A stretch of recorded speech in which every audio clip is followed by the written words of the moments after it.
भी चीज़ जो इंसान ने नहीं बनाई हो उसमें इंसाफ नहीं होता है। आगे इन्होंने कहा कि नेचर में कोई इंसाफ नहीं है, हम डिसाइड करते हैं कि मोरालिटी क्या होती है, इंसाफ क्या होता है, हम डिसाइड करते हैं। जैसे ड्राइविंग सीट में ट्रैफिक वाला, ये तो किसी खुदा ने नहीं कहा, ये है, इसे कहते हैं फॉल्स इक्विवेलेंस, ये एक लॉजिकल फेलेसी है। आपने जो है मिसाल दी ड्राइविंग की और ट्रैफिक की, ये सब्जेक्टिव मोरालिटी है। आप सब्जेक्टिव मोरालिटी को मिसाल बनाकर ऑब्जेक्टिव मोरालिटी के ऊपर नहीं थोप सकते। इंसाफ की ऑब्जेक्टिव मोरालिटी, बहुत सी चीजें ऐसी हैं जो ऑब्जेक्टिवली जो है इविल या गुड हैं, और बहुत सी चीजें ऐसी हैं जो सब्जेक्टिवली हैं। सब्जेक्टिवली जो मोरल होता है या इमोरल होता है, उसको हम सोशल कंसेंसस से या पर्सनल प्रेफरेंस से डिसाइड करते हैं। लेकिन जो ऑब्जेक्टिव मोरालिटी है, जिसमें इंसाफ आया, जो इन्होंने बार बार रिपीट किया, ये ऑब्जेक्टिव है, सब्जेक्टिव नहीं है। अगर आप कहते हैं ये सब्जेक्टिव है, तो मेरा सवाल आपसे ये है, क्या सोशल कंसेंसस के जरिए अगर जुल्म को सही करार दे दिया जाएगा तो आप जुल्म को जस्टिफाई करेंगे? ये नक्शा अलग।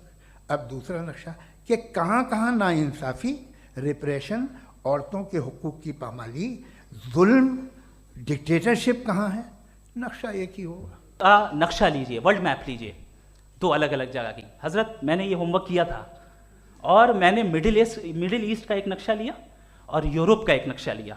ये मजहबी इलाका और ये लिबरल और एथीस्ट इलाका।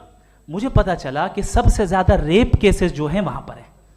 मुझे ये पता चला यूएन की रिपोर्ट के मुताबिक, मैं ये अपने घर से नहीं लेके आ रहा, जो वर्किंग वुमेन है यूरोपियन कंट्रीज में, उसमें 81% वुमेन सेक्सुअल हैरेसमेंट का वर्क में शुमार हो रही है। ये मिडिल ईस्ट में नहीं हो रहा है, वो मजहबी लोग हैं इसलिए नहीं हो रहा है।